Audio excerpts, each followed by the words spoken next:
I was gonna try to do something a little bit special, but this movie doesn't deserve it. No, not at all. Hey guys, what's going on? I know you all are wondering, why is Grant here? It's like, I will never leave you. I will always be here. Yep. So Justin was gonna be the one to join us. He's right down here. So what's going on, Justin? We've just met. Yep. And how you doing, Grant? Good to meet you. Good to meet you, man. And Grant's here because he was ready to burn this movie to ashes with us. So. Well, I already burned it. I just wanted to piss on the ashes. I burned it yesterday when I reviewed it. Piss on the ashes. Yep. I'm putting off reviewing a good movie I saw earlier today just to do this. And that's a good man. So. Yeah, and this one sucked. So, do the thing. Oh, you want me to do that? Okay, I'll do that. Yeah, I probably should have told you that right away. Okay. I think this is the first time I've done it on your channel. Yeah, doing the thing. So yeah, okay. Do the thing. Yep, it's that kind of movie. Yep, it's Angry Grant, Angry Luke, and Angry Justin time. So, yeah, guys, welcome to the review of The Nun 2, one of the worst films I've seen this entire year. How do you review this as a normal movie anyway? There's no plot. It's just a jump scare fest for 2 hours. So basically, yeah, this is going to be spoiler talk. I've never done this right away, on a normal release, but this is going to be spoiler filled. So you know our friend Tracy, who, by the way, happy birthday, Tracy. It's her birthday today. Another friend of hers that's also, I believe, a subscriber. He reviews movies and recreates them. So I'd like to follow his lead. I will recreate The Nun for you in about 15 seconds. Okay, you see this? So you see this? This way. Okay, yeah, so this. Imagine this is all black. Okay. You notice how intensely quiet I'm being? Yeah, because, this is... Oh my God, the ah! That is the whole movie! That is the whole movie! is Taissa Farmiga, bless her freaking heart. Please do American Horror Story again, Taissa. We love you. Like this. Yeah, just replace Kim Kardashian with Taissa Farmiga. Fuck Kim Kardashian. So like this. Just have Kim Kardashian just be the main nun. And then it's she's like this. Oh my God, there's a bang at the door. Turns back around. Bah! That is the whole movie. Yep. That is, multiply that by 45, and that is this movie. What's going on, Drew? Thank you, man. What up, Drew? So yeah, Justin and I saw this movie together. So Justin, tell us a little bit about this experience, man, because this was... Please. And the sad thing is, this theater was packed. Mine wasn't. Mine was 4 other people in the You're lucky. So yeah, why don't you tell me, man? Because I remember there were certain times that I was cracking jokes. I cracked a lot of jokes throughout this entire movie. I audibly laughed out loud. Yeah, I know you did, man. And I actually wanted to tell you this joke I cracked in Equalizer 3.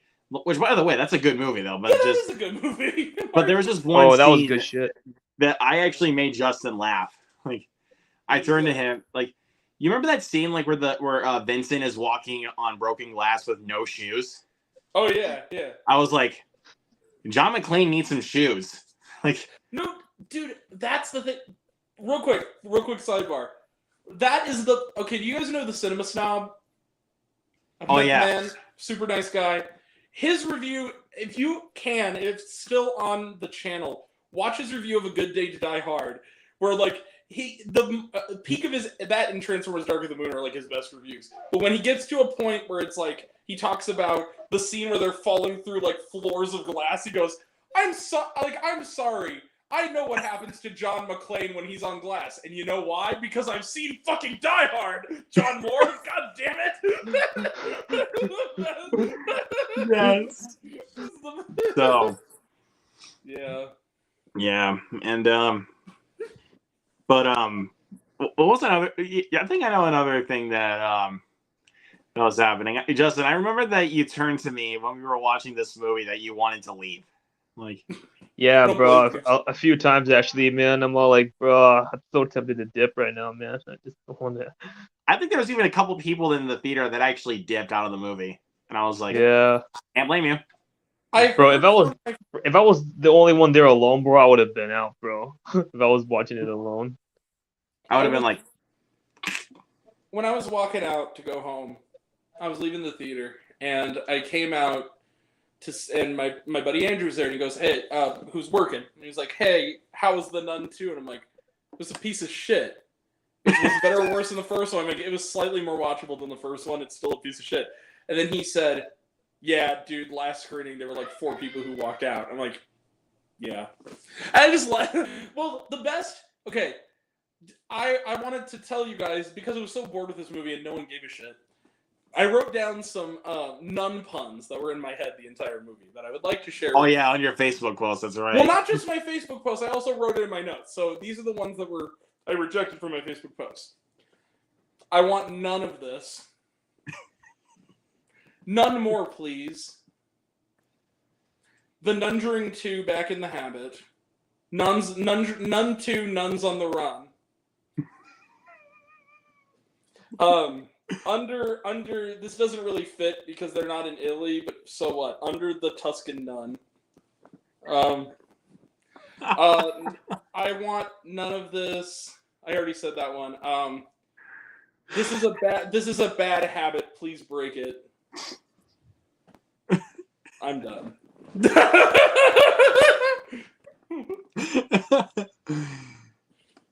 None also back in the habit. The Nunjuring 2. That was the Nunjuring 2 back in the habit. Nunjuring 2. That's basically what this movie is, man. It's like, except the Conjuring movies are good. What the fuck happened? Exactly. That's what I'm trying to The actual Conjuring movies with the warrants are good. I love those Even puns. the third one, fuck you, critics. Devil Made Me Do It was fine. I didn't hate that movie.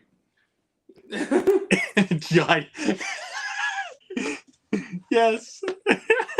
The nuns are back in town. Oh, the please, nuns are back. The nuns are back. The Nun 3, The Search for More Money. Yep. Because this movie will make money. You wait.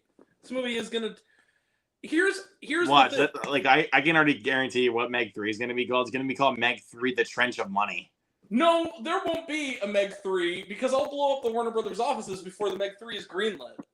There will not be a Meg 3. I will send a rat to Ben Wheatley's house if I have to. I will not sit through another one of those damn things. I already have to sit through another Winnie the Pooh blood and bullshit.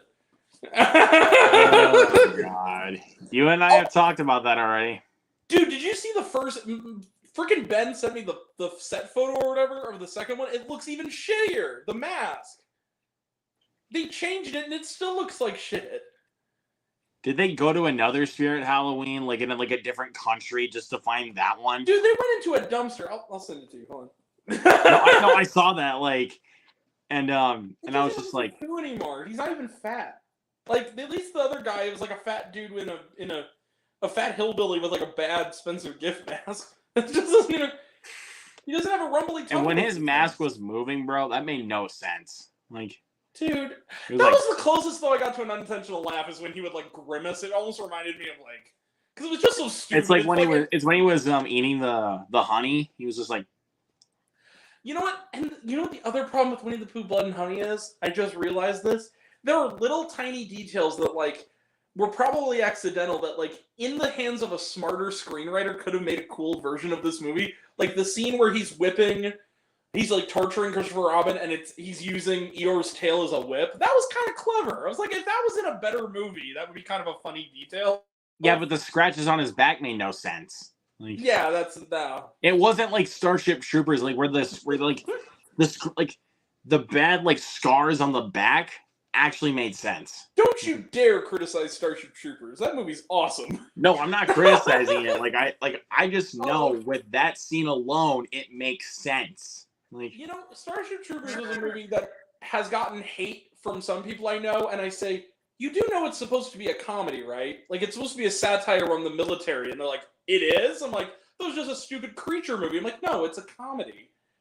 It's a satire on military bullshit in disguise as a destroy giant bugs movie. Very much so. Yeah. And I also I'm still trying to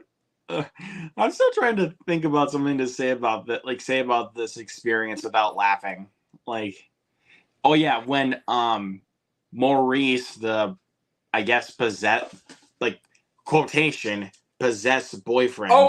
You mean Hunky, like when he got like whacked with like a piece of wood. You mean tall, bland, and hunky? Yeah, I know that guy. Yeah, when he got whacked, like when he got whacked in the back of the head with a piece of wood, like a giant piece of wood. Like I said the exact same thing that the guy at your screening for Winnie the Pooh Blood and Honey said when no, I said, oh, he ate that shit. I was like, oh, he ate that shit. Oh no, it's when he goes like, oh, he ate that shit. It's like yeah, it's the scene like when he hits Winnie the Pooh in the back of the head with a glass bottle. Dude, okay, you know what? This dude, okay, I forgot this guy from the first movie altogether. First and foremost, what the hell is Susan Pevensey from fucking Chronicles of Narnia doing in this movie? Like, I haven't seen her since the freaking Chronicles of Narnia, and she's in this? That was like 15 freaking years ago! Yeah, okay. But this guy was throwing me off so bad. He looks like you put freaking... It's so weird. He looks like if you put freaking Jason Segel, like... Hayden Christensen and Oliver Jackson Cohen in a fucking blender. It was throwing me off so bad. He looks so weird. It's like a hybrid of even like the makeup and everything like that. Whenever people are possessed, looks so fake. Like it looks like Adobe After Effects. I'll say this for the movie's favor. The nun herself as a character, is a creepy, cool-looking character. Like at least that one, and Bonnie didn't really look does a good job at playing. I was just saying, like the other people that got like the possessed type of makeup and stuff like that. That's when I was like, but she's also barely like Adobe in the After movie, Effects. really.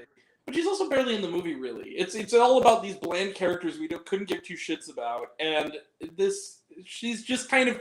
all she does is lurk in the background and just kind of wait to go boo at people. And it's a cool character design, but I just wish they would use it. Like, in The Conjuring 2, they used it. It was creepy. But in these two nun movies, what a waste. It's just like, she just lurks in the corner. There's and again, every time, anytime, Justin knows this, that anytime, whenever it was coming around, or even like when it just pops out, I literally said this. Boo bitch. Like boo bitch. I felt like I was talking like Medea for some reason. Like boo bitch. An actually good horror inflected thing that's on Netflix is called Boo Bitch. It was a TV show. Yeah, but it was a comedy, but yeah, and oh yeah, and also like when they were climbing up the this tower, like the tower in the film. I turned to Justin and I cracked another joke. I was like, she's about to Ernesto de la Cruz this guy, because you saw the big bell up there, like the big. Did you say Guillermo de la Cruz? Ernesto de la Cruz. Oh, okay. From Coco. Oh, okay, yeah. From Coco. I got you. I had to crack that joke because I saw like the big bell and. Dude, that scene was fucking ridiculous. That scene was fucking ridiculous.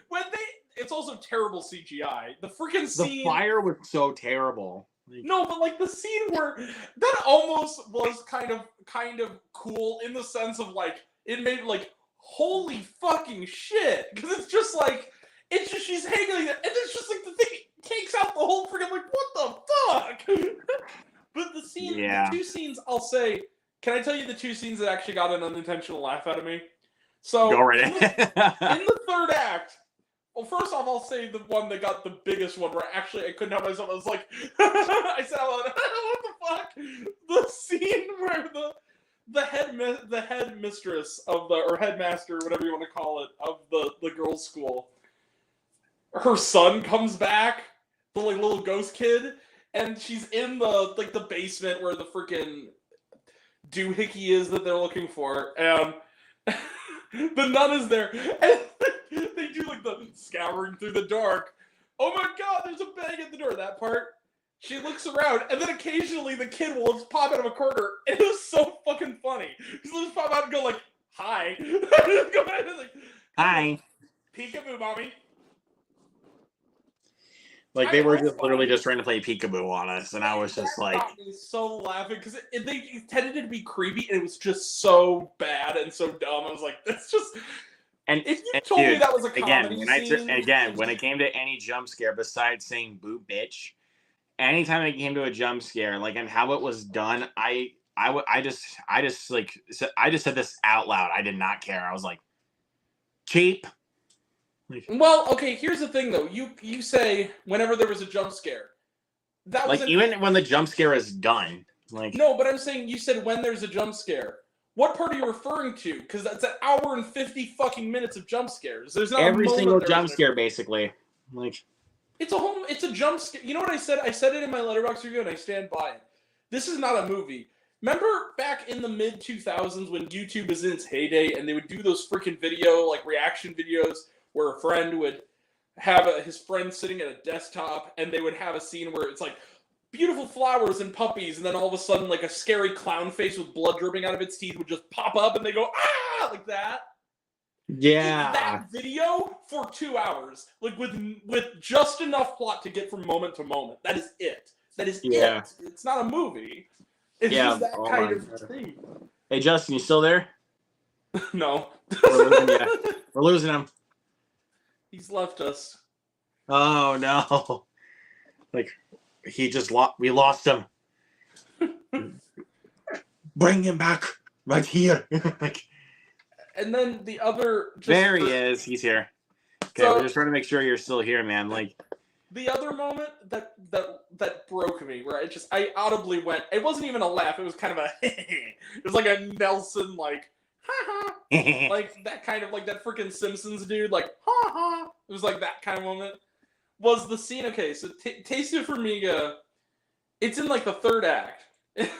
Tasia Farmiga, they talk about the eyes of the patron saint of who gives a fuck, who had like her eyes cut out, and it's like okay, glowing magic eyes that are in like that are buried somewhere in the mausoleum of this church or whatever.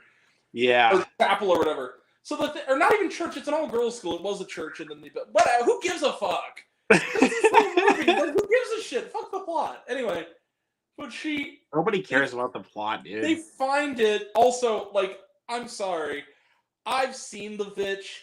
The Vitch was a friend of mine. Stupid goat monster. You are no The Vitch. Like, I'm sorry. Fuck off with that. So the scene. So it's. They get there and it's like, oh, ooh, the nun, and ooh, is she trying? This goes on for fucking ever. The nun sets her on fire, it doesn't burn. Okay, whatever. On the ground, let us pray. And they're holding their hands, surrounded by barrels of communion wine. Like, okay, so they're holding up, like, I'm sorry, I was raised Catholic, I'm not Catholic anymore. I was raised Catholic. I'm pretty sure they didn't keep barrels of communion wine in the basement. But okay, I wasn't alive in the 50s, who knows? They're holding hands and praying. And she has this epiphany that we come on to 30 minutes before them about like mom flashback. Oh, beautiful garden from Gladiator. Like, you have my eyes, little girl. And she goes, I had my mother's eyes. And then you're like, oh, sweet.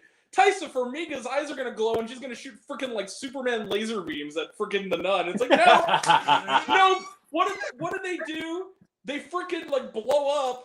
Like, using their powers of Catholicism, they blow up the freaking barrels. They blow up all the barrels of wine. All the barrels! And then the wine... And I was just like, that doesn't make sense. The communion wine drenches the nun, and she burns, like, freaking the end of St. Maud. And I was losing my shit. I was just like, oh my god, that is so stupid. My buddy Ryan asked Mashini, should I go see the nun? And I'm like, dude, no, it's bad. And then he says... Yeah. It's like there was, and I mentioned, and I sent it to him, and he goes, "Bro, seriously? What the fuck?" I'm like, "Exactly." Yeah. But I was gonna have Justin tell this part of the story, which is like before the movie started, like him and I got to tell this this story because this was so weird. The Thanksgiving trailer was the best part of that movie going experience. Also seen the Five Nights at Freddy's teaser. That's another thing. I really hope that movie doesn't suck. I really hope it's good. Oh, he couldn't stay, unfortunately. Oh, where'd he go? He couldn't stay for long, so I'll text him after a bit. So it'll just be me and Grant. So. But it's okay. It's okay though. At least, buddy. Sorry. It's okay. But I was gonna tell you this funny part of the story. So, at this supposed time the film was supposed to start, which was supposed to be at 7:00, they dredged through that whole Prime Video ad and then enjoy the show thing. Oh, the one where it's like, don't be a villain, turn your phone off, and there's Homelander. Yeah, that ad. Okay. And then this enjoy the show thing that goes on for like about a minute. Yeah. The screen was blank for 5 minutes. Oh God. And no, it wasn't even because nothing was showing up. Nobody was on the projection side. Like nobody was up to the projector for 5 minutes. Like. And as I was gonna go up to get somebody, the lines were still long. And then my friend Abby, who works at the theater, comes down and is like, I'm about to get that fixed up. I was like, I was just about to come to you to say that. Here's the thing. You know what I hate about what I do? I have to review movies. And so even when I'm kind of for certain a movie's going to be ass and then it turns out to be worse than I expected, when there's technical difficulties, I have to be that one asshole if it's before the movie starts to go like, excuse me, fix my shit. I know I'm the only one in the theater, but fix it. So when I went to see The Good Mother, The Bad Mother, I was in O'Fallon. I'm pretty sure it's carried over for the whole thing because during the pre-show, one of the audio channels, like one of the speakers wasn't working. And I was just like, oh, fuck. And I knew this movie wasn't going to be any good. And I was just like, but I was hopeful. And I left and I was like, to this guy who already kind of is like really antisocial who works there and is kind of like not very, has a big personality. I was like, excuse me, sir. I need to watch my shitty movie. Can you please fix your damn speakers? I didn't say it like that, but I was just kind of like, can you fix the speaker? It's really low sometimes and really loud other times. Like, help me out, bro. I'm pretty sure that for the rest of the movie, the speaker kept going in and out, and I just, after a while, just didn't give a shit because the whole movie was, I could still hear it, but it's one of those things where it's like, everything in the foreground you can hear okay, but everything in the background is real faded. Like so you can kind of watch the movie, but you're not getting the theater experience you're paying for. Like you're not getting you're missing some background. Well, it's kind of good. Well, it also helps that you didn't see Skinamarink in the theater because during Cody Leach's experience in the theater, there were times like where like just during the movie, like where the projector guy would crank up the sound. It would just be like that white noise just coming in, and he would just be covering his ears and wincing like, "Oh, fuck me, stop!" I was gonna see Skinamarink because it was playing in O'Fallon at the time, and it was playing at like 10 o'clock at night only all weekend, and I was just like, you know what, fuck it, it's gonna be on Shudder in a couple weeks. So I just waited. My brother, who lives in Colorado, he and his wife went to go see it in the theater, and though they liked the movie and they finished it later and liked it, they said that, I believe they finished it later and liked it, they had to leave because Corinne, my sister-in-law, had a splitting headache, and they saw it in the theater, and they said that, and here's the thing, the sound design in Skinamarink, no matter how you watch it, is an intense sound design. It is. It's loud and screechy. So if you're having a headache, don't watch that movie at all. But especially in a theater. So she like literally said, I'm getting a migraine. I'm going to throw up if we don't walk out of this theater right now. So they left like 20 minutes in. And I think they finished it later. I don't think they loved it. I think they're like, that was fine.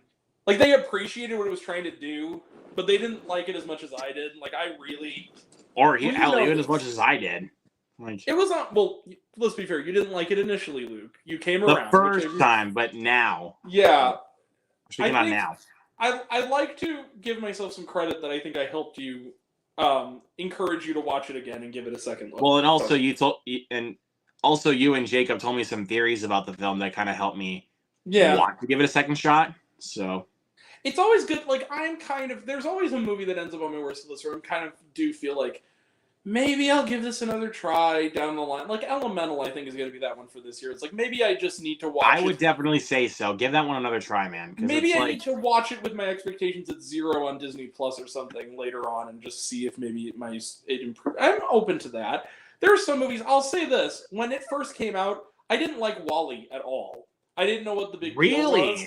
I saw it in the theater. I didn't know what the big deal was because I had seen everything, including at the movies at the time. Like, the critics on there going, like, it's the best animated movie of the century. And I was like, it's fine. I didn't hate it. I was just like, yeah, this is cute. I enjoyed it. Like, it's like a matinee. Then I watched it again, like, 2 years down the line after everyone was badgering me, like, you didn't like WALL-E? How could you not like it? I'm like, dude, it just... And I still stand by that I think the first half is stronger than the second half. Like, I said that at the time, and I still mean... Where I said that if the whole movie was kind of the two robots and it was almost a silent film, I kind of would like it more, like a Shaun the Sheep kind of thing, where it's like...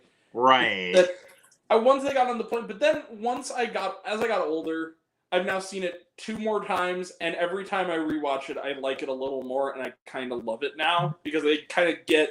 I think it's one of those rare Pixar movies where you can't really appreciate it as a kid. I wasn't a kid, I was like 15, but it's still like, you have to be a little more... When you were younger. Right. Like, Ratatouille I liked when I was younger. I love it now as an adult, because I get what that movie's really about, which is nostalgia and the power of it and the way that it's involving with the Anton ego. You know? Like, I loved Cloudy with a Chance of Meatballs when I was a kid, and honestly, still to this day, I still love it. I always loved that movie. Now, see, I remember at the time... It's a bizarre concept, though. That's the crazy thing. It's such a bizarre concept. Can I tell you something? I love Cloudy with a Chance of Meatballs. I think I like the second one even a little more. Because I think the humor really lands in that one. Like, I think that's one of the more underrated cartoon sequels. In, like... Crocodile Supreme! I still get it. It triggers me. It triggers a inside me. There's a leak in the boat, and then like the leak going. I'm just like, damn it, that was funny. Like, it makes me smirk whenever I think about it. Like, oh, that's cute. It's sort of the way I am with I think it was Despicable Me 2, where the scene which. The only non-Mario Illumination movies I like are the Sing movies and the Despicable Me movies. I kind of hate all the rest of them. But, like, Despicable Me... And Hop, I think, is kind of underrated. I kind of like Hop, okay. The only reason why I did not give that film a 0 is because of James Marsden. Because James Marsden has so much charisma to him. But see, like, that to me... I watched that knowing it got bad reviews, and I was like, this is perfectly harmless. I don't see what everybody's getting so upset about. It's just the Santa Claus with the Easter Bunny. It's the same basic... Yeah, that's true. But I was going to say, though... yeah. I mean... It's not as is it even a question that... I mean, what do you think is the... Like, what is your favorite Illumination movie? The first Despicable Me, probably. I think that's kind of easy. I'd say that's like top 3, but I got to give it to Mario. You know why I give it to Despicable Me? It's the only one of them that actually made me audibly cry. And I think that's probably why I have a deeper emotion. Yeah, I would kind of agree with you. I think you know the part that made me cry. I think you can guess. If I had to guess, it's when he was giving the girls away. No, it's actually after that. It was the scene. It was the updated Three Little Kittens book at the end. That's what got me. That's what broke me. The inner sensitive man the Three inside of Sleepy me. Kittens book that was updated. I can't watch that scene anymore. It's the scene with like they made me laugh, they made me cry, and then his voice dips and he goes, "I never should have said goodbye." I'm just like, fuck. It gets me. It just like hits me really hard. I don't know why. Because it's so sweet. It's like. He was a bad guy, and then he learned to love. And it's like, aw.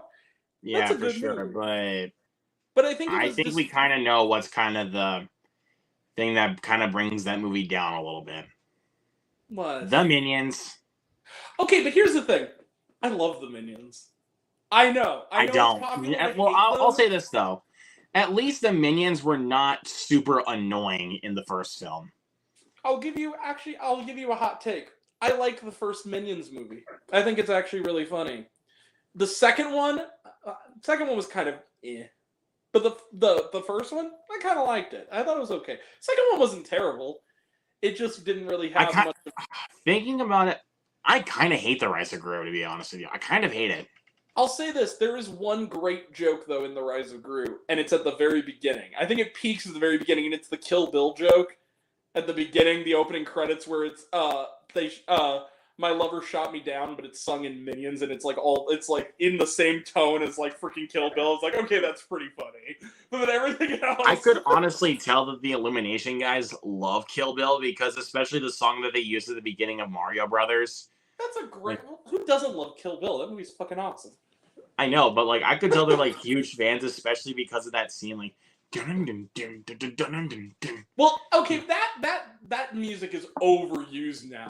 Like the thing about they use that in Hotel for Dogs. I'll never forgive them for that. Oh wait, that's right. I forgot they used that in the trailer for Boss Baby too. Which honestly, another hot take. I kind of like Hotel for Dogs. It's a cable movie. Like I watch it on cable. It's not like one I would like seek out and go like, oh my god, buy this. But like, I kind of like. It's harmless, but it's not like good. But it has some funny parts. The freaking kid from the Goldbergs is funny as like the fat kid. He's kind of funny. Like you never seen a husky kid in a hoodie before? Like that was kind of funny. Where he comes That's out, awesome.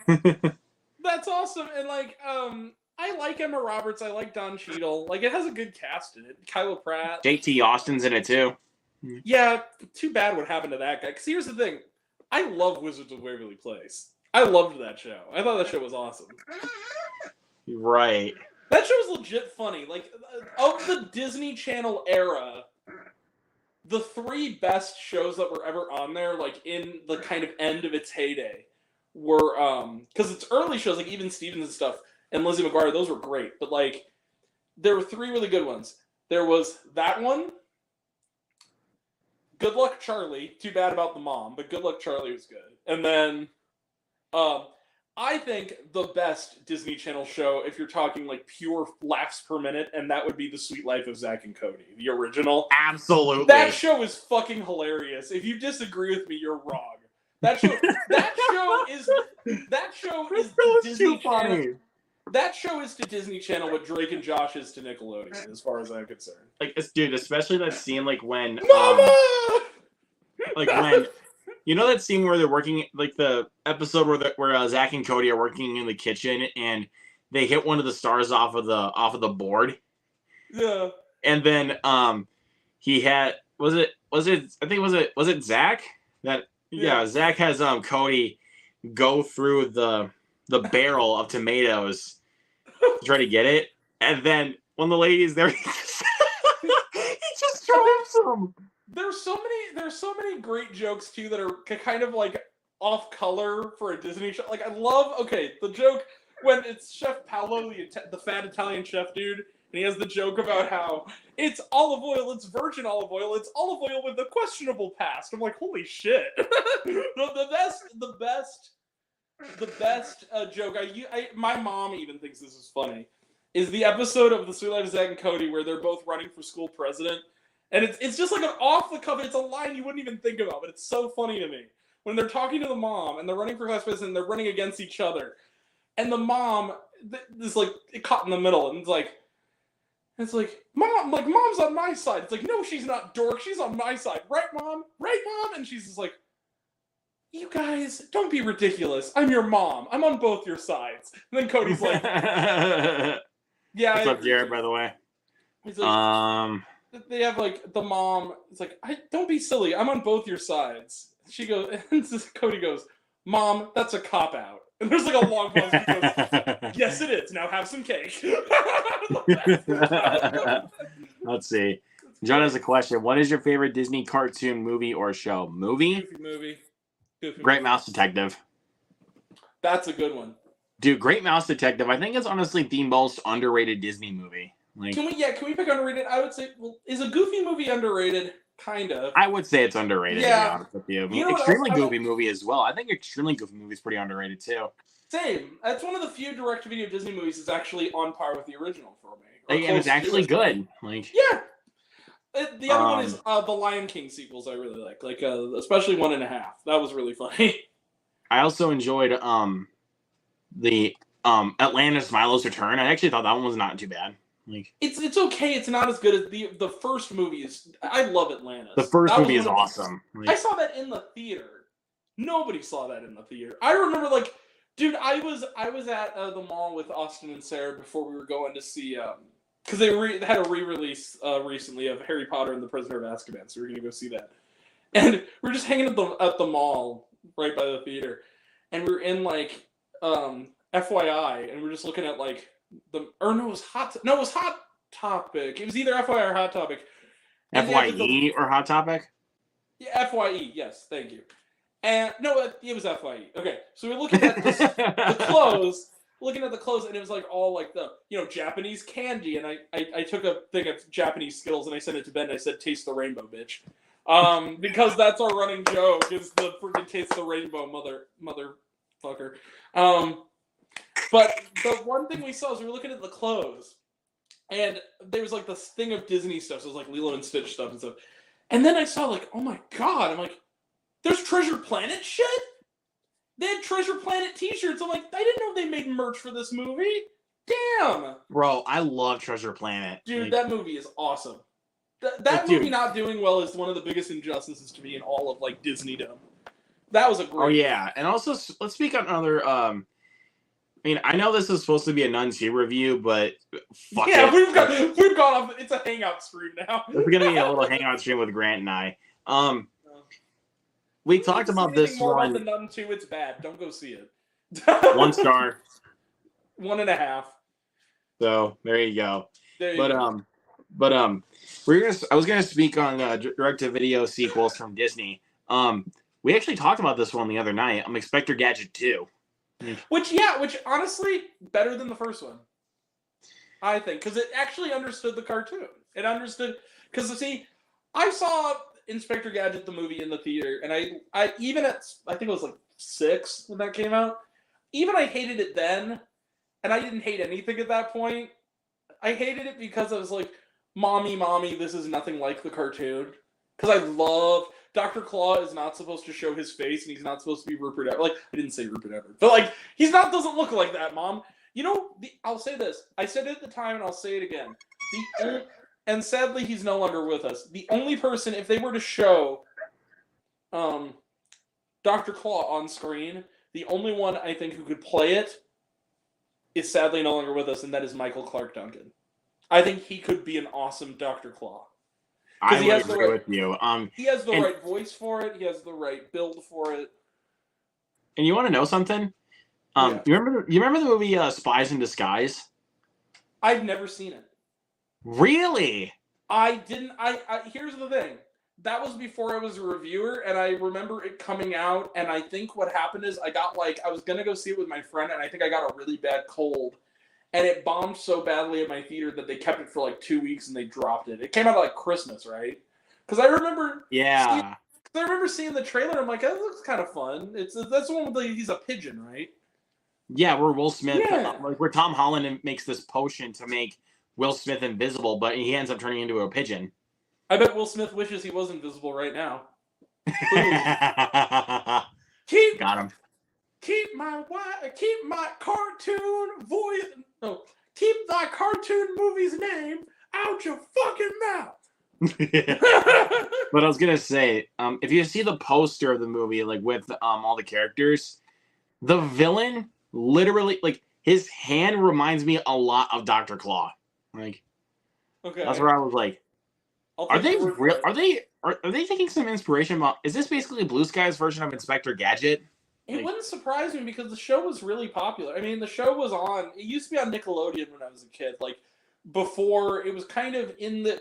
When I was a little kid, that was in the era where we had Doug, Ren and Stimpy, and Rugrats, and that was the only original Nick shows that weren't like game shows. So it would be just like a bunch of stuff they acquired. Like they had Rocky and Bullwinkle, they had Looney Tunes, they had like Inspector Gadget, Mr. Wizard. It was that kind of stuff.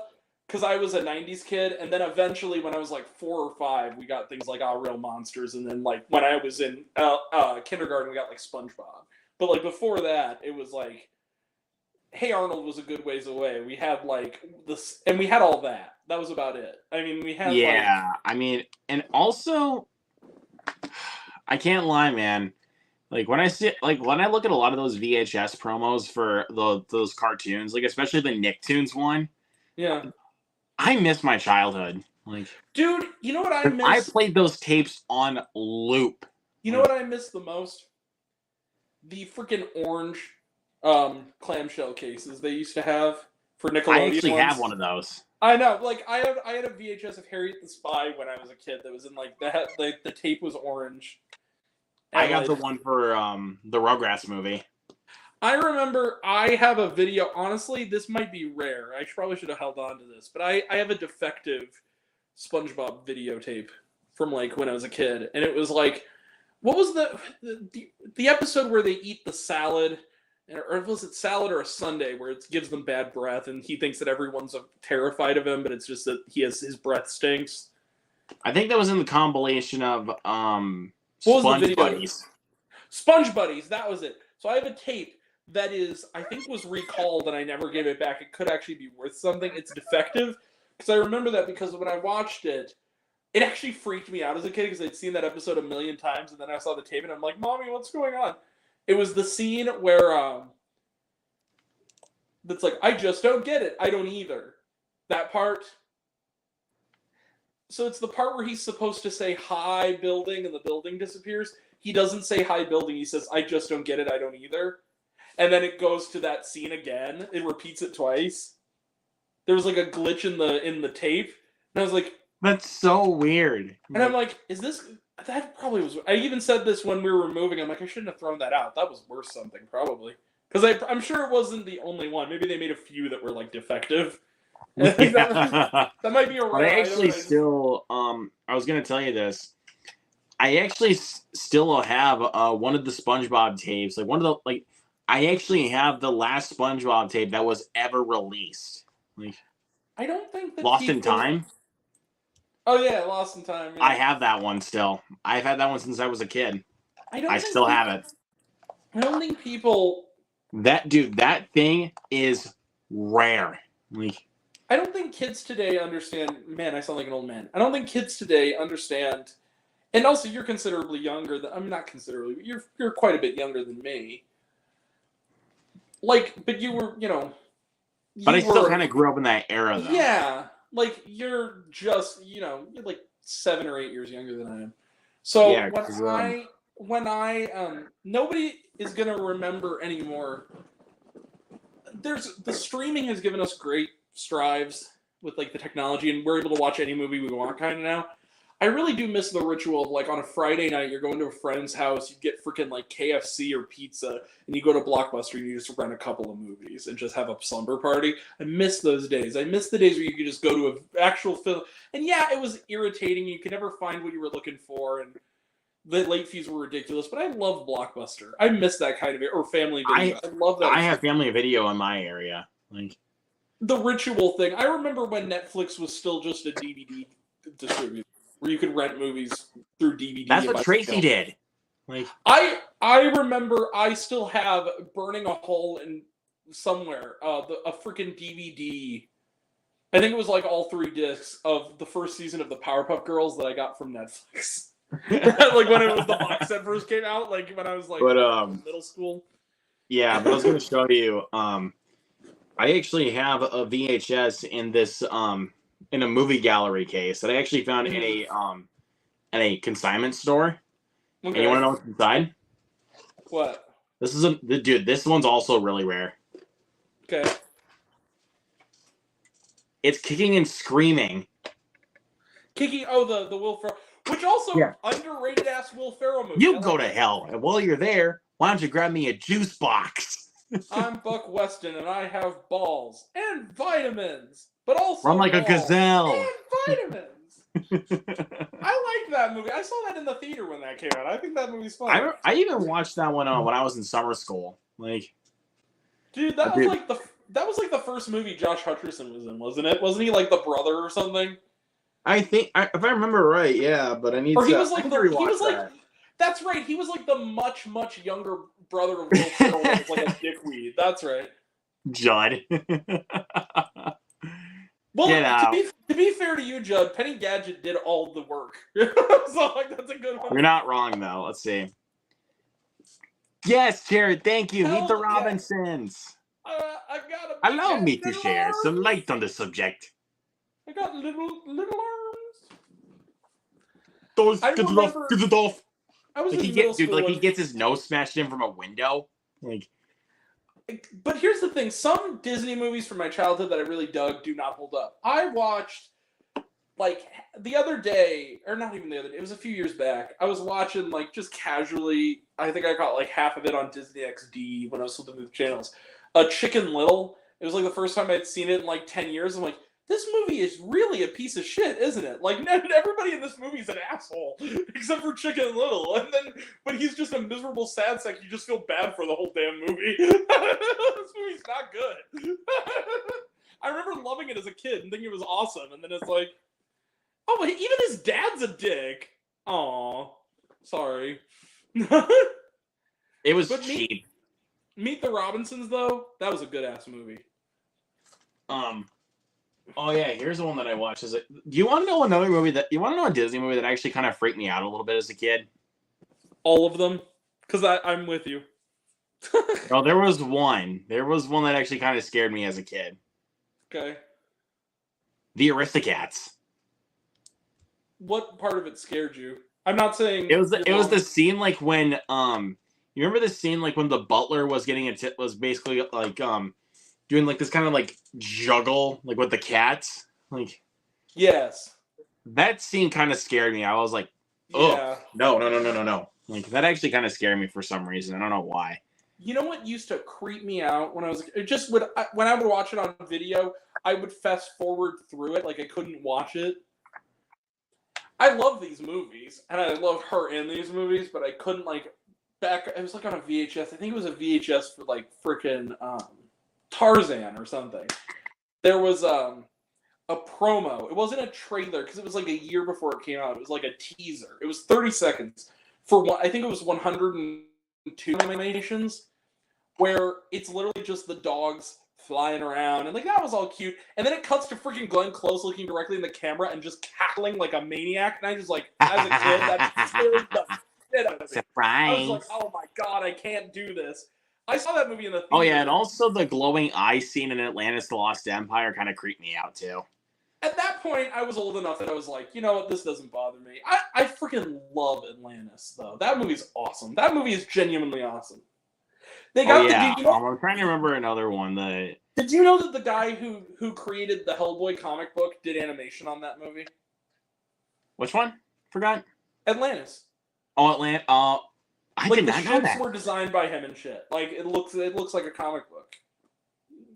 Yeah, Mike Mignola or whatever that guy's name. Mike Mignola. Nice. Yeah. He animated on it. Oh yeah, and also Snow White and the Seven Dwarfs used to creep me out as a kid because of the evil queen.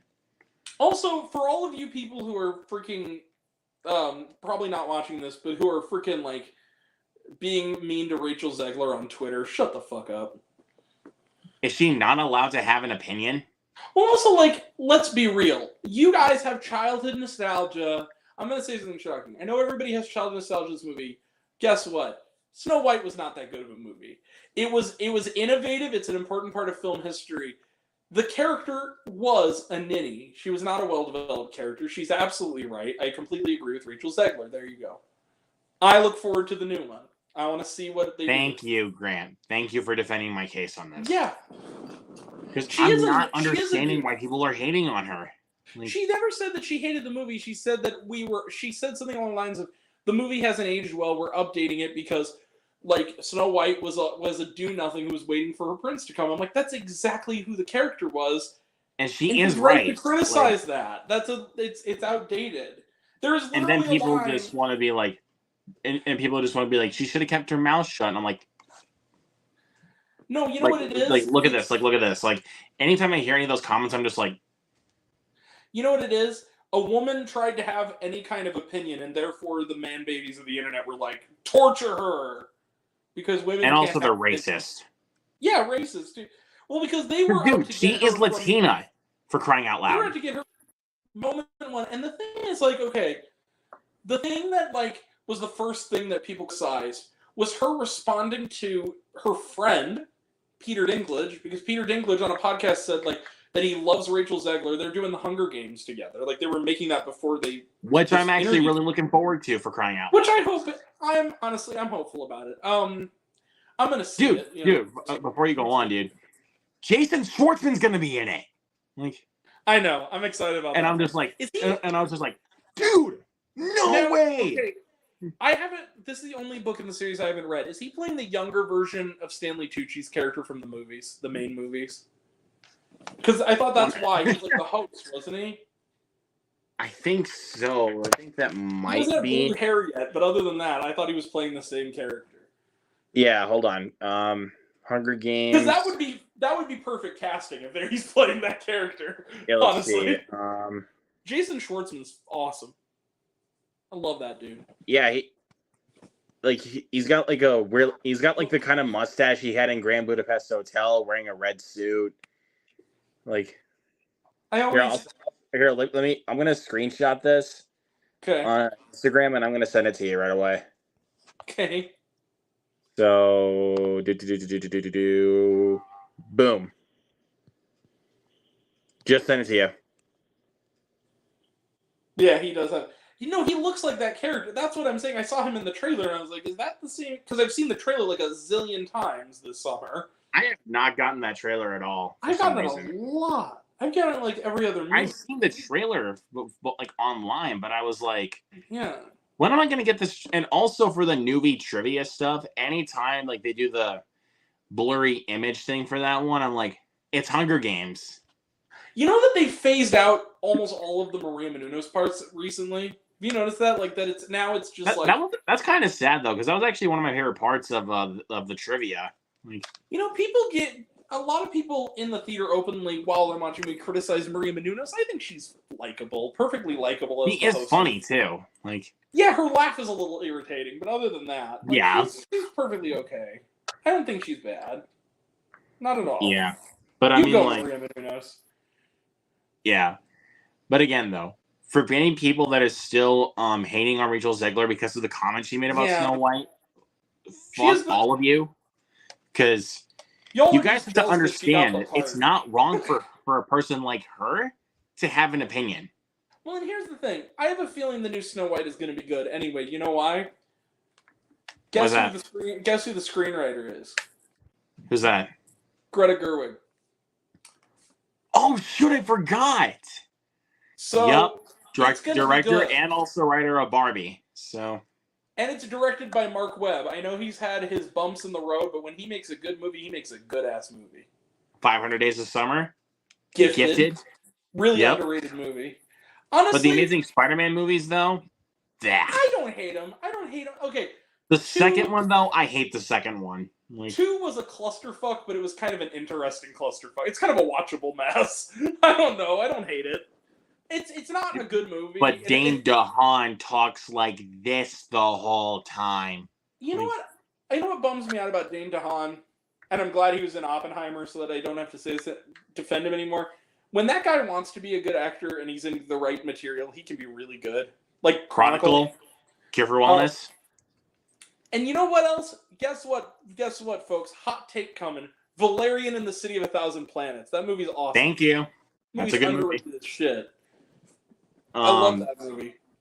Oh yeah, here's Oh yeah, and for anybody that is like, oh, I'm gonna go see The Nun 2 this weekend, I'm excited. Yeah, Shut please up. Don't. Go support Mutant Mayhem. Support Gran Turismo.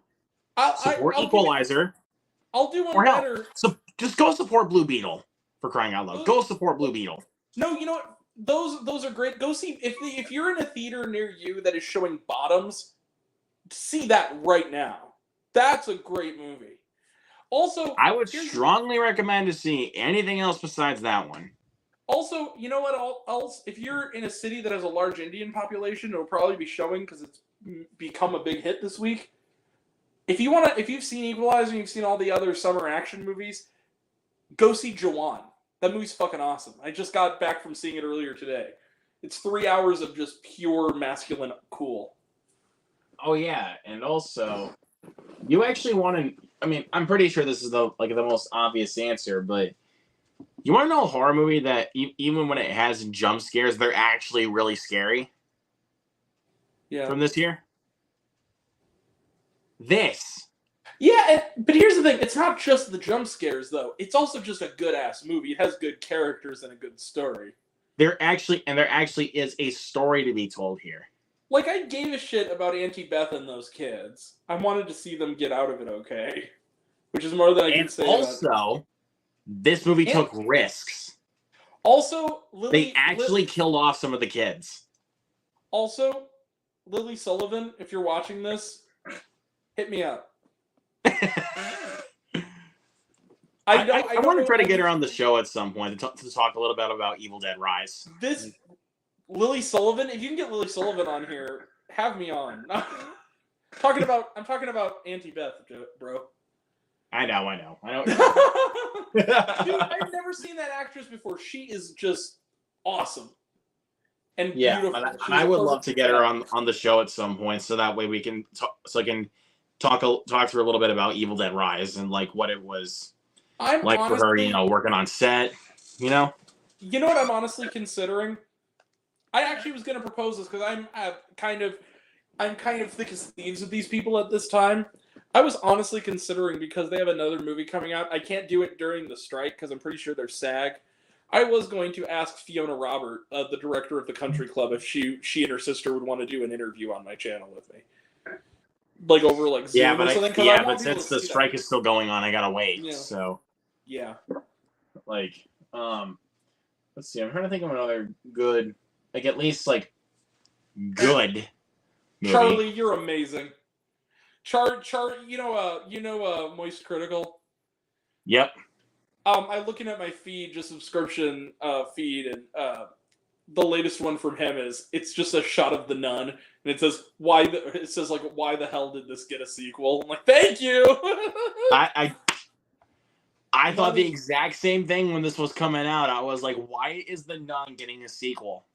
To quote the great philosopher and poet Mr. Eugene H. Krabs, I like money. That's why. Again, you can't forget when you say something from Mr. Krabs, you have to do the laugh. By the way, you know what? I know you've already seen it, but forget all the other movies in theaters. Watch the SpongeBob movie again, the first one. I know you've already seen it. Everybody's seen it. It was a massive hit. I don't care. Watch it again. What's another good? Oh, hell. Even Karsten I just watched this one last night. Watch The Blackening. Watch The Blackening. Woo! Thank you, Mr. Ponzo. Yes, watch The Blackening. Grant is really happy with me about The Blackening. Dude, I had to convince you to watch that movie. You did. I had to convince you. You did. And I did. And I still have a few minor issues with it, but it's still a really funny movie. I got a gun. A gun? That's too deep. Hey, you. Next, what are you doing? Dude, to be honest, though, if you're really thinking about it, though, the concept is very stupid. But the movie knows it's stupid. That's the thing. It's operating with spoof logic. It gets away with it. I know, but it's yeah. But even when I still think about the concept, though, I keep remembering how stupid it is. A friend of mine said. And also, to be honest with you, I hated the whodunit aspect of the movie. I hated that. But I was just. I don't think that part mattered necessarily. I thought that what made the movie work was that the observations about the specific observations, the fact that they ask who was the black character on Friends, and the joke is that the answer is a trick question. It's the whitest show ever. That was hilarious. That was so funny. Yeah, I liked how clever that was though, with the jokes. No, it wasn't even that. It was trick question. I don't watch Friends. I only like living single. That's what the joke was. That was awesome. Okay, I see you. That was funny. No, dude. I knew it was great from the opening scene when it was freaking Jay Farrow and Yvonne Orji. By the way, so much better use of Yvonne Orji than Vacation Friends 2. Thank you. Shit. But when they're in there and they're they find the game, the board game, the racist ass board game, and they're looking at it. The blackening, time to die. The killer was a really cool design, like the way that it was done to kind of the design was cool, but I did not like the reveal. I thought it was way too obvious. No, but see that I actually thought that reveal worked.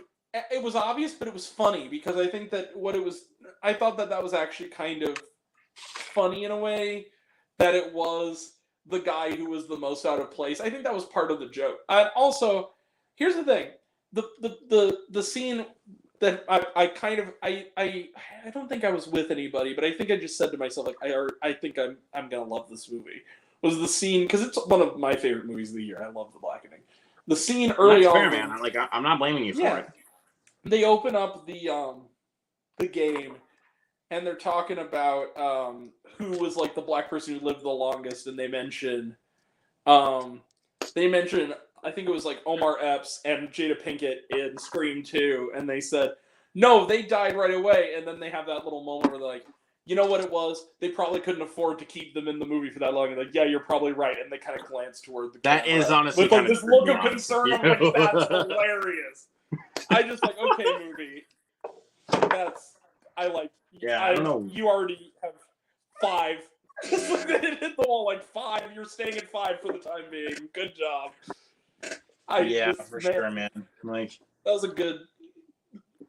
It was in my good graces at that point. And for a little bit though, for some reason, I really had to, like, before I got into work, I had to kind of think about it for I was like, what do I give this? I mean, I laughed quite a bit. It was, but I definitely have problems with it. Mm-hmm. Screw it. Yeah, I need to make somebody happy here. So what? That's why I gave it a 4. Well, here's the thing.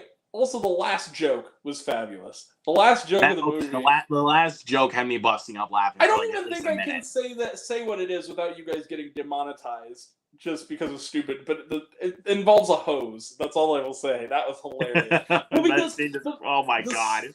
And the setup of that joke was great. Where they're like, after it's the next morning, like, what do we do? It's like we could call the cops, and then it was like, long pause. I was like, that was great. Yeah. Maybe for fun. Oh, this might actually be because Fritzky's gonna be going on vacation for a week, the first week of October. Okay. Maybe while he's gone, we're actually gonna save, because the idea was to do for me and my 3 co-hosts to do one every single week. Yeah. For my pick was going to be we're going to do Asteroid City, but we still have to do Fear and Loathing in Las Vegas. Okay. And then we'll do Asteroid City, which once we get done with Fear and Loathing in Las Vegas, I have to hear back from Fritzky so we can contact Tracy to join with us for that one. And then I think for one that we're going to sneak in while Fritzky's gone on vacation, we'll sneak in The Blackening. Now, is it streaming anywhere? Because, again, I'm bad. I don't have a physical copy of it yet. I haven't used it. You want it? Yes. Yes. 1,000 times yes. Thank you. You're lucky. You're lucky, man. I have not used this. That would be awesome. So, yeah, I mean... On the subject of Fear and Loathing in Las Vegas, I liked the movie fine. I think it's a little overrated. I'll say this. I like Fear and Loathing in Las Vegas. I loved it when I saw it the second time, and it also had Johnny Depp, and it was called Rango. Well, I love Rango as well, though. I'm not going to be, offended by that. Would you call that underrated? So. I'd call that underrated. That's underrated. I still think it's the best Nickelodeon movie that they produced. Dude, I'm still baffled by the fact that was the Nickelodeon movie. That's pretty adult for a Nickelodeon movie. Very adult and very dark. It's kind of disturbing parts. Yeah, I mean, Ninja Turtles is really close. And by the way, you know what I'm talking about, Mutant Mayhem. That got dark. That turned into a freaking David Cronenberg movie in the last half an hour. That was kind of messed up. But yeah. But Mutant Mayhem for me is really close up with Rango as the best Nickelodeon movie. Yeah. if we were to say like the best like actual Nickelodeon movie, Rango. it's Ninja. Well, no, like actual one that like because Rango doesn't really feel like one. Like, It's produced by. You mean one that's based on a Nickelodeon property that already exists, mainly? at least, yes. You know what? I'm gonna give it to Good Burger. I'm just gonna be a contrarian. Welcome to Good Burger, home of the Because Good Burger. that Can I movie- take your order? I hold that movie so close to my heart since I was a kid. It's one of my all-time I'm a favorites. dude. He's a He's dude. a dude. He's Blibbity, a blibbity, dude. blibbity, We're blibbity. all dudes. You know, right about now, I'd smack you in your head, but I don't think your brain can understand the concept of pain. Oh my god. Love it. I cannot wait for the second one. It's coming out in November also. So Dude, you're still gonna do that watch along for the first one, right? I am. I'm not going to call it a watch along though. I want to do this. I'm going to call it Movie Nights with Grant, and then I'm going to do Bad Movie Nights with Grant, and I'll have people. So like we're still gonna like watch the movie, right? Yeah, it's still going to be like a watch along. We're just not going to like. But it's just gonna be called Movie Nights with Grant. Yeah. That's a good way. That's a good way to put it. I'm not gonna lie. But I'm sorry, you can't tell me, like, looking at it as what it is, that Good Burger is not a successful comedy. Because it is hilarious. It is hilarious. Like, it's so funny. Dude, I watched that movie all the time when I was a kid. I have it on Blu-ray and DVD. I need to get that that Steelbook. Does it have a Steelbook, really? It has a Steelbook. I need to get that Steelbook. They're going to give every movie a Steelbook. But because it came out on Blu-ray like a couple of years back, and it was only on Amazon. It's like $12. So I was like, "Fuck it, I'll buy this." I just bought it. But I was gonna ask also since I saw some other codes. Have you seen The Inspection? Is that the A24 one? Mm-hmm. I have not yet. It's on my list. I got it. Send it. Yes, I've been meaning to watch that one. That's the one with like Regina and Gabrielle Union, right? Where she's like the mom. Yep. Yeah. This one. That I've heard good things about that one. Dude, I the first time I went to Best Buy in August, this was there. This was $10. Have you and seen this is it yet? a newer release. Have you watched it? Not yet, but I am going to watch this one soon. I just hope it's not I need really to get more depressing. films into that A24 ranking because right now in regards to A24, I'm up to 60 films. But here's the thing, like, how are you going to do an ranking of A24? Because they've made like at least 100 movies now. I know I haven't seen every A24 movie. I've seen a lot of them. Obviously, I haven't seen The Inspection, and I haven't seen Past Lives and Talk to Me. Past Lives is so. I'll tell you this though. So is Talk to Me. They're both fucking amazing. I'll tell you this though. I pre-ordered Past Lives and Talk to Me. Thank you. What's your number one at this juncture?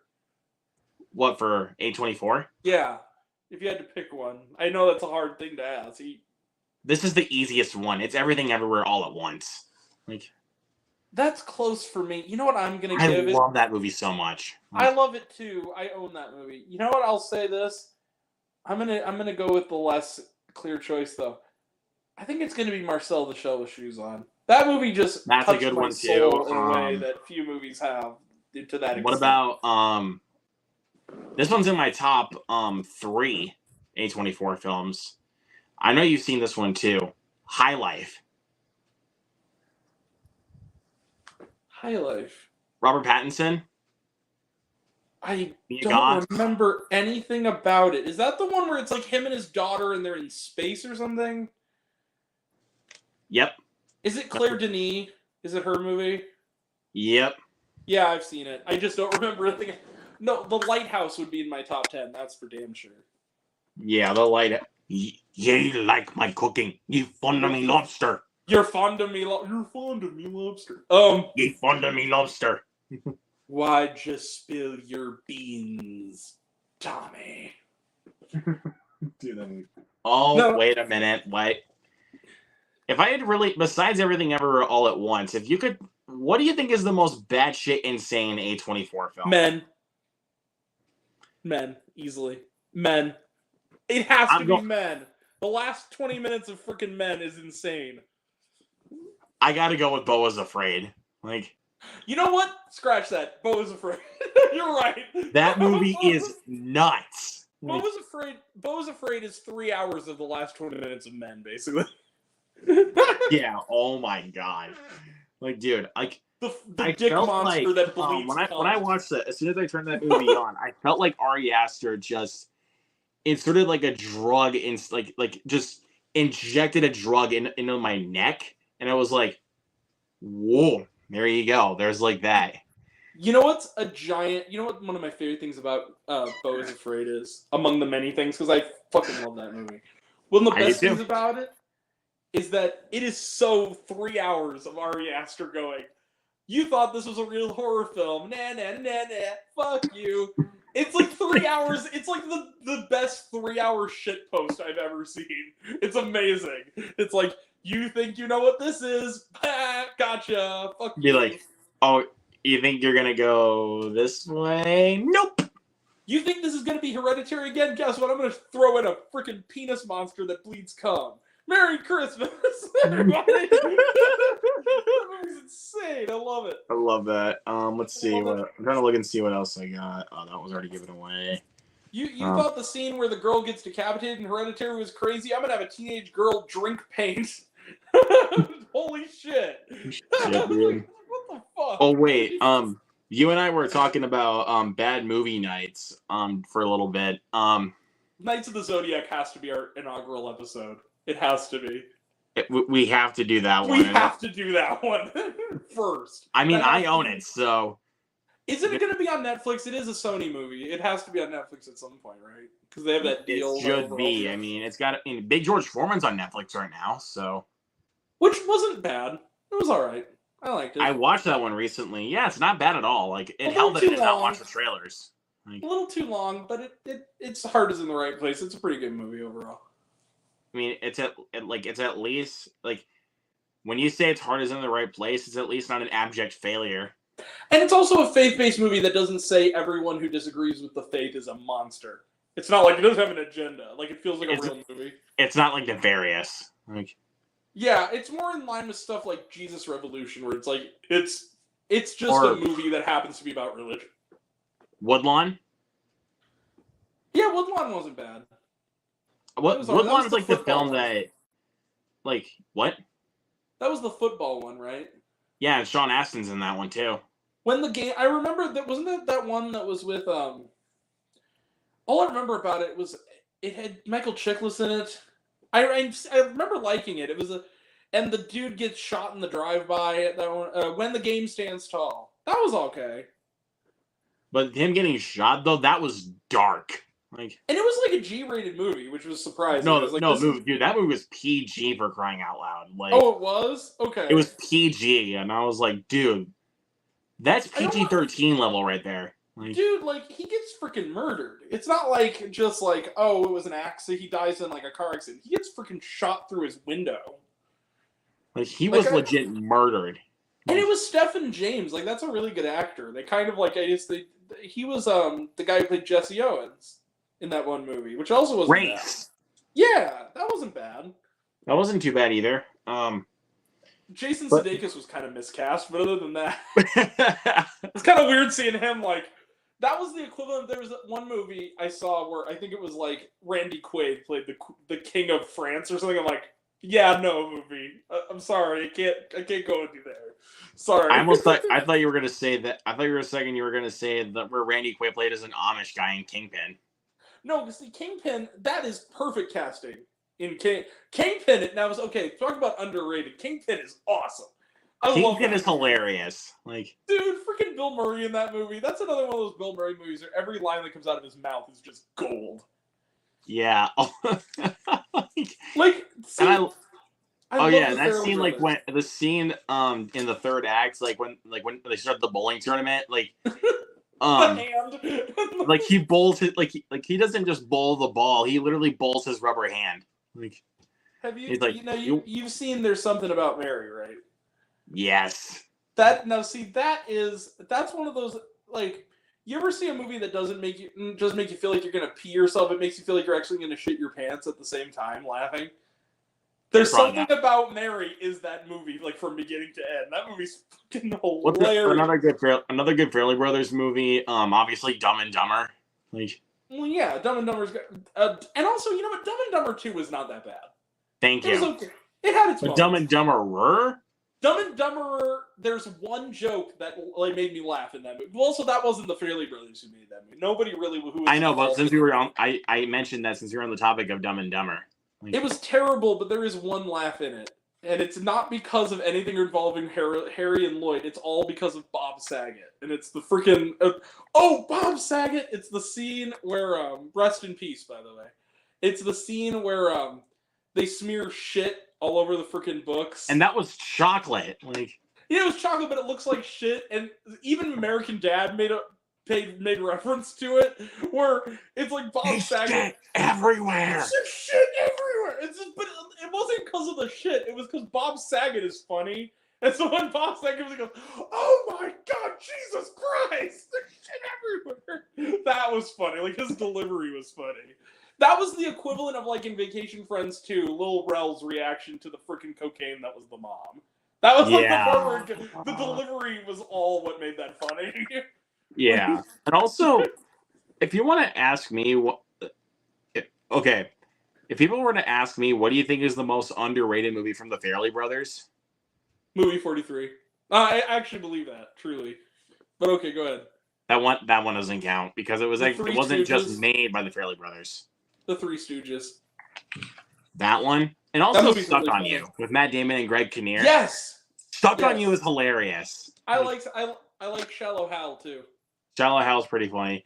Dude, there's literally a scene in Stuck on You where he's like, where Matt Damon and Greg Kinnear are just driving around and they see these two girls. She just pepper sprays them.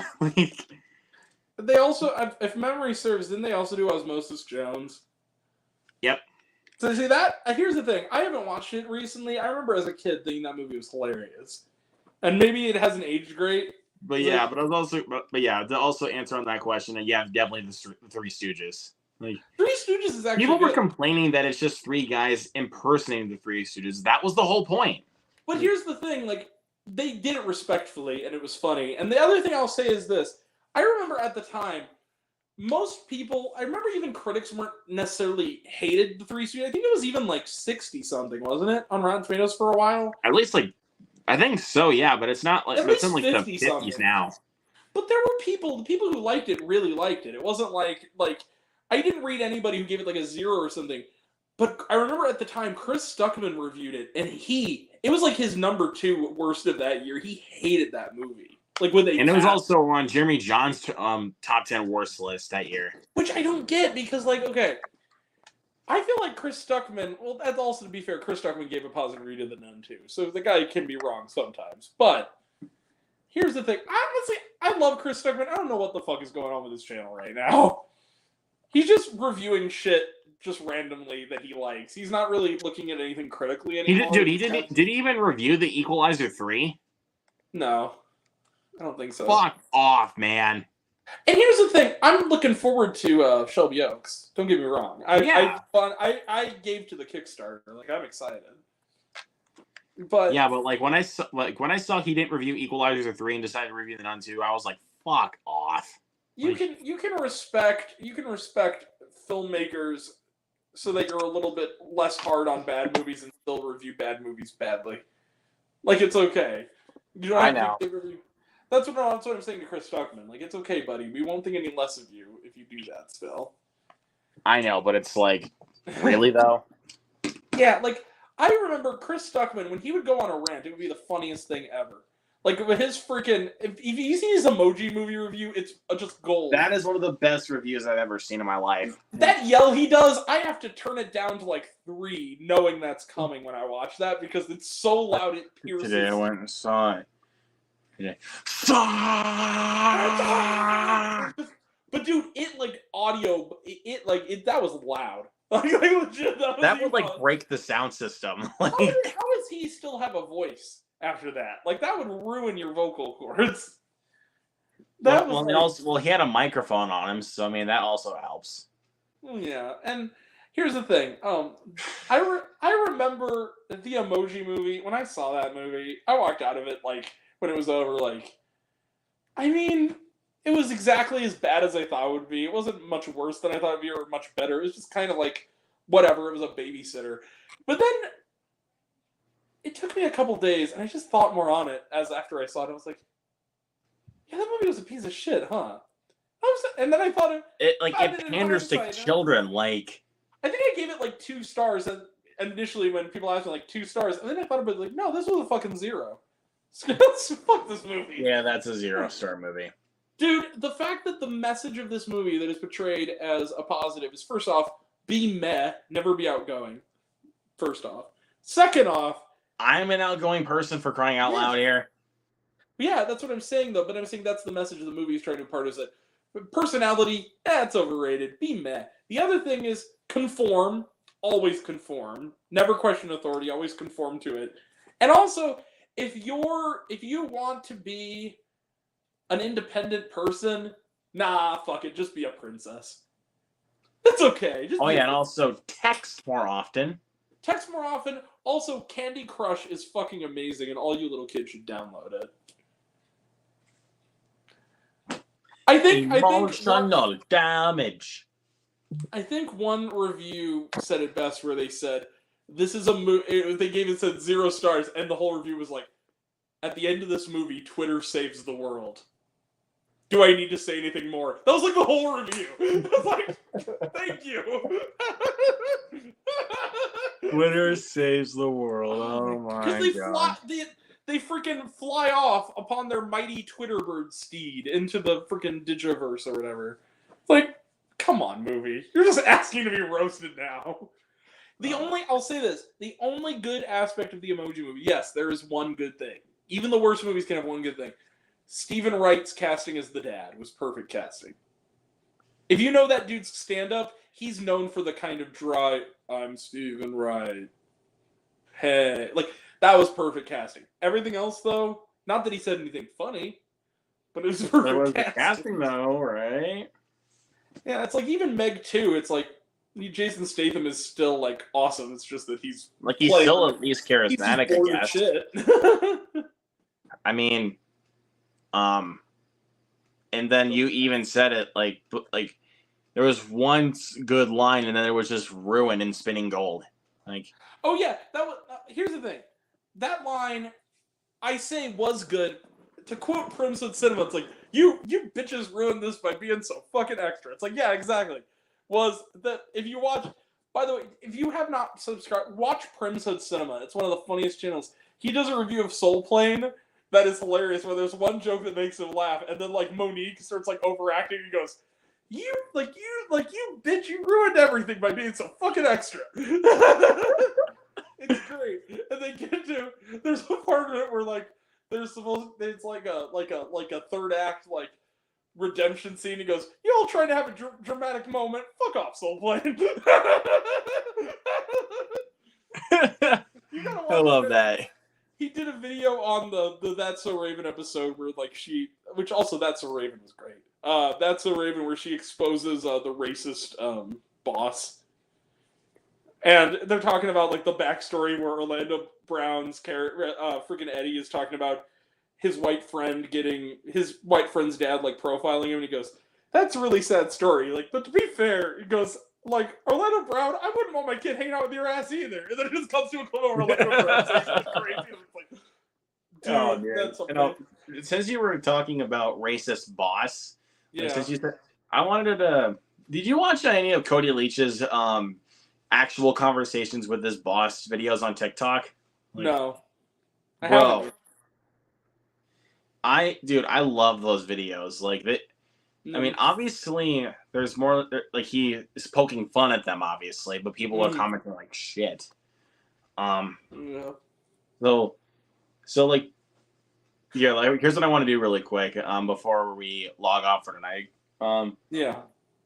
Want to do like a little bit of a role play, where it's speaking of racism, spinning gold is racist also as shit.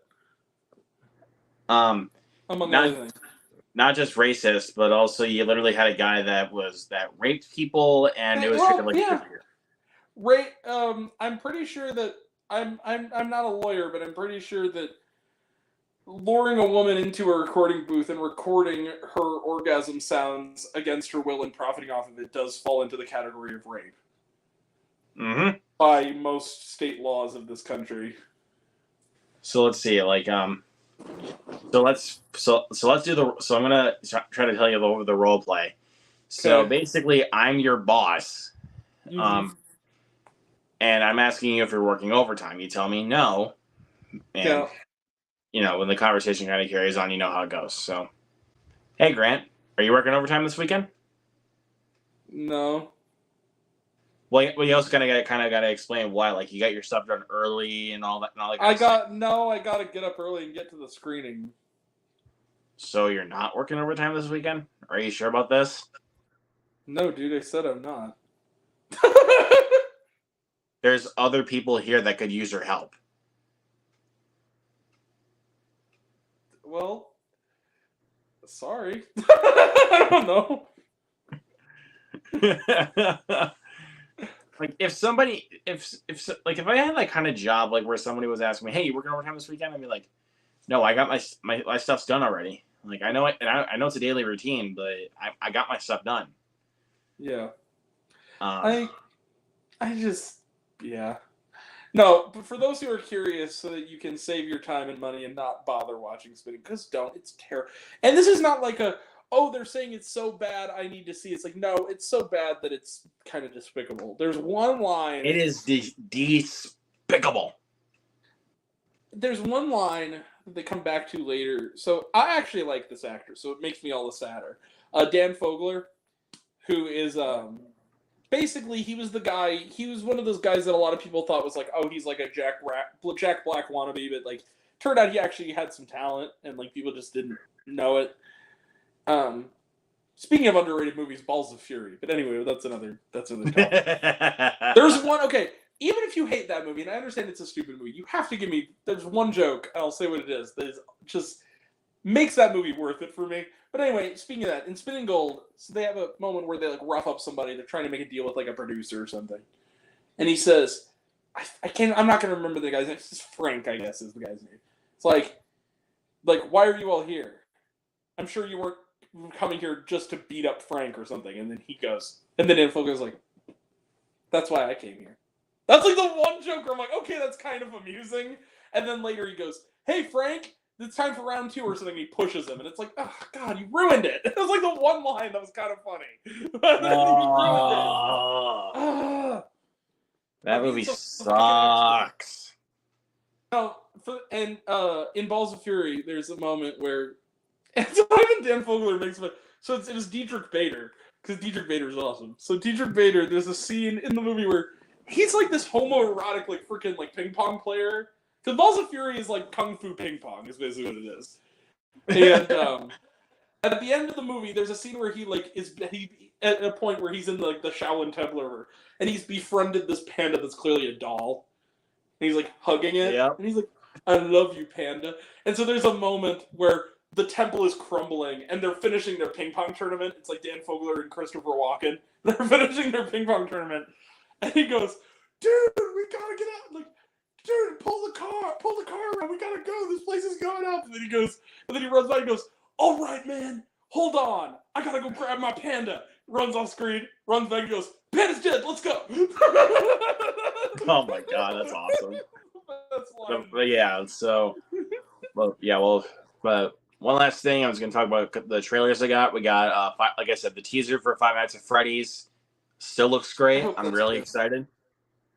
It Lives Inside, which I think looks very generic. Honestly, though, but it's neon, so I have a feeling it's gonna. I know it's neon though, but that's just weird though that it looks that generic to me. I think it honestly looks okay.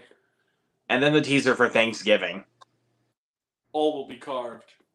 Yes, can't wait for that. I'm so excited for that movie. And then let's see. I'm not sure if my theater is gonna play it next week. I'm hoping so. Haunting in Venice. Got my ticket for next week. I'm seeing it in IMAX. I think with my sister, actually. Dude, I'm hoping that movie's good. Like, I hope my theater gets Dumb Money because I hear that they're gonna have like a platform release for that one. I thought it was coming I out need to last see Dumb Money. Like, Also, to confirm our previous suspicions, I found out here's what it is. They're gonna do in LA, New York, and Chicago next Friday. The 22nd, it's gonna be in a moderate release, and then the 29th, it's gonna be wide. That's the release model. I'm hoping, but then I'm not gonna be able to see it that opening night though, because I'm getting dental surgery. Yeah, That's also kind of the sad thing for Saw 10, because I was gonna see Saw 10 by then as well, but and The Creator. I can't wait for The Creator. I don't think my theater is gonna be playing The Creator, unfortunately. I'm probably gonna do Paw Patrol, the Mighty Movie, and Saw X on the same day, so I can say I did Saw Patrol. Yep. Are you gonna? Right. So wait, do you know if Dumb Money's gonna come to your theater on the 22nd or the 29th? I don't know, because when last time Columbia did that, it was with a Man Called Otto, where it was I think it was like Christmas Day limited, or it was like December. It was like New Year's Eve limited release, and then it was like January 4th. There was an early screening, and I went to it. But then on January 6th, it was out. But then it didn't. It said it wasn't the wide release. It went to 3,000 theaters on the 13th. So I honestly, it could be we get it on the 22nd. I'll say this much. If we get the freaking movie, because I know we're gonna get it, and I'm probably gonna have to see it. If we get on the 29th that fucking Duck Dynasty movie and not fucking Dumb Money, I'm gonna lose my shit. I would say so too. Like, I'm not looking forward to that one, especially because the actress playing his wife looked familiar, and I looked her up, and I'm like, oh god, why are you in this? She was Because You're Good, and I don't know why you're. She was like the love interest on The Haunting of Bly Manor, which was really great. And I was like, oh no, why are you? But I can tell you this though. I'm trying to think of. I mean, I will definitely see Five Nights at Freddy's in theaters now, since we like opening night, since it's not 3 hours. Thank God. I kind of wanted it to be 3 hours. I'm actually kind of bummed it's not 3 hours, because I just wanted to see how they were going to stretch it. Yeah, but at the same time, it's like they don't need to. Like, but it's like 2 hours. It's still long for that kind of movie, isn't it? It's like all of 2 hours, isn't it? Hour 50. So yeah, so it's like all of 2 hours. It's almost 2 hours on the dot, which I'm fine with, to be honest. That's pretty long though, for a FNAF movie. Well, I mean, if they're gonna make it that long, they're probably gonna have a good story on their hands, more than likely. I hope so. I'll tell you this. My friend who hates horror movies, who like never sees anything above like a light PG-13 ever, who's like really Christian and really doesn't like R-rated stuff. He is so excited that Five Nights at Freddy's is PG-13 because he really wants to see it, because he's a massive fan of the game. Yeah, I even asked Milne a while ago if he was excited for the Five Nights at Freddy's movie, and he hasn't played any of the games. So I told him it might be like Dungeons and Dragons: Honor Among Thieves, where it's like you don't even have to play the game in order to understand the movie. Like, hey Luke, remember earlier how we were giving people alternatives to see other than the Nun 2? Fuck all of that. If you have Paramount Plus, fucking watch Dungeons and Dragons: Honor Among Thieves. You bastards didn't support it in the theater. Now is your chance. Thank you. And you can be our friends again. Oh yeah. Oh yeah. You want to know another movie you should watch? Go fucking watch Renfield. Like.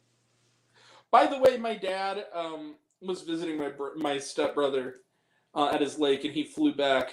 My dad is kind of like has had enough of Marvel stuff because he's getting older. He got 20 minutes into Spider-Verse and he turned it off. He said he couldn't take it. But he did watch Renfield. He watched Renfield instead right after. He said A+. Wow, okay. He really liked it. So I respect your dad for that, to be honest with you. Well, he loves vampires. When I was growing up, my dad loves Rob Zombie. The only thing my dad likes is Star Wars, Rob Zombie, and Wes Anderson. And those are things we both relate to. He also, all growing up, told me as a kid, like, yeah, I'm, you're all my little vampires in training. Like, he has a joking thing, like, yeah, I'm a vampire. Of course I am. Yeah, but also, I love Dracula. Yeah, speaking on Renfield really quick, My parents only got like a half an hour into it and they turned it off. They said it was too stupid. I was like, That's wait, not far to enough go the into best that movie. parts. Here's the thing with that, though. With respect to your folks, that movie's like 90 minutes. So they have not. They haven't even seen Just anything. watch the rest of the damn movie. It's so short. Like, you get a half hour in. That's almost half the movie. Just finish it. And also you haven't even seen the good parts. Like, and I think you should know what scene I'm talking about. The part where he punches Sonic the Hedgehog so hard that he bleeds out, all the blood comes out his mouth and all the shit comes out his ass in slow motion. Not even that. That the was motel awesome. fight, the apartment fight scene. Dude, you know me. I don't get squeamish around gore. I see some really crazy fucked up shit. That part where he runs up to that guy and he just rips his face off, I was like, holy fucking shit. Yeah. Dude, it was hilarious. But dude, that was the scene where I was just losing my mind. Like, I was just laughing, and like there was like 3 other people. Like, I'm not even lying to you. 3 other people in my screening for that movie. I remember, this is the funniest part of that scene for me. Okay, so first off, rips guy's face off and the guy goes, ah! That was just funny. It was just inherently funny that the guy has no face and he's screaming. That was just hilarious. But the other thing was, when that scene happened, me and Ben, I saw it with Ben, he reviewed it with me. The scene was going on, the big fight was happening. We were in the theater, and we kept hearing, booze, booze, dun dun dun dun, dun dun dun dun. And our insides like, you fucking Tommy Texter, shut your fucking phone off. Like, we were getting mad, like, we were starting to get like frustrated, like, are you fucking serious? Fucking serious? It turns out, we went outside, the world was ending. Like, literally what happened is that the phone wasn't even on. It was giving them a freaking tornado alert during the movie. And so the movie gave out. Like, the power didn't go out. Like, we stayed to the end and the post-credit. We were walking out, and Andrew stopped us and said, like, hey, are you guys going home in the same car? It's like, yeah. And he was like, yeah, just hang back here for a good little while. I don't know if you noticed this, the tornado is touching down. I'm like, what the fuck? and he said, dude, that's what the beeping was. I'm like, oh my god, I kind of feel so bad now. Because they actually had a good excuse. But for once, they had a good excuse to distract me from this awesomeness. Very true. But yeah. but also sometime before December, we might try to squeeze in Renfield for the watch along. We might squeeze that in. And Grant, be my guest. Yeah, that one, it'll depend. Because again, September's gonna be busy. There's gonna be a lot of November, you mean? What? I was saying in November. Oh, in November. November's gonna be, dude, my birthday weekend. We're getting the Hunger Games, Trolls, Thanksgiving, all the first maybe at least the whole first season of the freaking Godzilla series on Apple. The freaking the Scott Pilgrim anime. It's like, when the hell am I gonna have a moment? Even my birthday weekend, like, we're getting all the shit. And then, like, right after that, during the week, my mom's like, we're gonna go on a little trip. I'm like, that's great. I'm gonna have to see Napoleon while we're on our trip, but that's great. Like, fucking Napoleon's coming out. Dude, my mom is recovering from leg surgery, and so her other leg, and that she's doing well. They said in about a month's time, she's gonna be, fully mobile again. And I said, what movie do you want to, like, go back to the theater for? Because the next couple months you can't go to the theater. And she said, when's that Scorsese movie coming? I'm like, October 20th. And she goes, I want to see that. So she's gonna go see Killers of the Flower Moon. That's gonna be like her movie. I have to go on a Saturday afternoon to go see that. I am not seeing that opening night. I'm seeing it opening night in IMAX because here's why. I know it's going to be long. They already screened it at Cannes. It's 3 hours 27. And no intermission. Like, it's going to be fucking long. But here's the thing. I have mail coming because I got a t-shirt for... It has to go with my collectible cup and my bucket. So yes, for those wondering, yes, I have my Taylor Swift ticket. Yes, I'm going Saturday, October 14th. But all you little 12-year-olds watching in the Greater Edwardsville and St. Louis area, It's your fault I'm not seeing this in IMAX. You little shits. Lone men without daughters. I've been Taylor Swift fans since you were not even a gleam in your mother's eye. So I will tell you this right now. The fact that all opening weekend, all the IMAX and Dolby screenings is one seat in the front row an hour after it went on sale. God damn it. Someone said, like, why don't you sit in the front row of the IMAX? I'm like, because, first off, it's the worst seat ever. Two, at that height, Taylor Swift is going to be freaking stabbing me with a freaking stiletto. Like, Taylor Swift is already like 6 feet tall. On an IMAX screen, like, you can't be that close to Taylor Swift. No way. Like, okay. But yeah, I have a shirt that's coming, and it's a white shirt that's written in black. With red at the bottom, it says, "We are never, ever getting back together." Like, ever. I'm going to wear it. Yeah. So, right. Yeah, guys, I think we're going to go ahead and log off for tonight. Thank you, Grant, and also Justin for joining us for a little bit. Where can we find you, man? Raise on Popcorn with Grant. In fact, probably in the next half hour, if you go to my channel, we will have a review of Joanne. Because I've put it off. I've been home for like 2 hours from that movie. So I'll have a review of that. You're the one who texted me to wanted to be on here, dude. I did. I did not expect it to go on this long, but that's fine. That's fine. Because and then tomorrow I am going to be seeing a movie I had not heard of until this week, but I hear it's actually good. It's called Aristotle and Dante Discover the Secrets of the Universe. I think that's what it's called. We're going to have a review of that, but also I'm seeing Bottoms again. Because it actually came to a theater close by this weekend. So I'm going to see that again for me. I'm not going to review it again, because it's... Go find my review. Spoiler alert, it's one of my favorites of the year so far. It's like my number 10, I think. But, yeah. So yeah, all that stuff more. We also have more Popcorn with Grant. It's bare bones right now, but we're going to have like streams on there and stuff. So we'll be doing stuff with that soon. Yeah. There we go. All right. So, yep. And stay tuned for more content hitting the channel here very soon. I'm excited to bring it more to you guys. We'll catch you guys in the next one. Peace.